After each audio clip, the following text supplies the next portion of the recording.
Well, it might not seem like it after all the wild weather we've had recently, but 2011 went down as one of the warmest years on record. Tess Van Straten is covering the story and joins us now live from the newsroom with the details. Tess? Stacey, climate scientists at the University of Victoria have been crunching the numbers, and the global statistics show that last year was one of the top 10 warmest on record in more than 130 years since records were first kept. What's more, 9 of the 10 warmest years have been since the year 2000.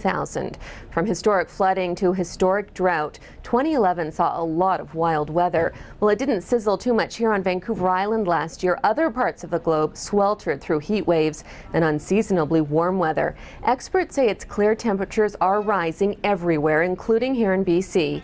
Analyzing 62 years of Environment Canada data, UVic scientists found that in the last 62 years, BC's temperature has been steadily warming by about 1/4 degree Celsius per decade. That's 1.5 degrees over the last 6 decades. And while that may not seem like much, it's double the amount of global warming reported internationally. And if it continues, it could have a big impact here on the coast. What you'd expect in a warmer world is an atmosphere that contains more moisture, and therefore an atmosphere that's able to produce more extreme events like the intense one-day downpours that we would experience during a Pineapple Express event. So we have some low-lying territory in British Columbia.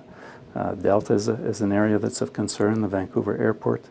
It's an area that's protected by dikes, and we might worry about whether or not those dikes are adequately high enough and whether or not they're suitable for dealing with the types of storms and sea level rise combined that we might experience in the future. So there are lots of reasons to worry. Need more proof of the warming trend in this province in particular? 8 of the last 15 years in BC rank among the 15 warmest years since 1950. Scientists say that's a trend that had only a 1.5% chance of occurring had the world not been warming.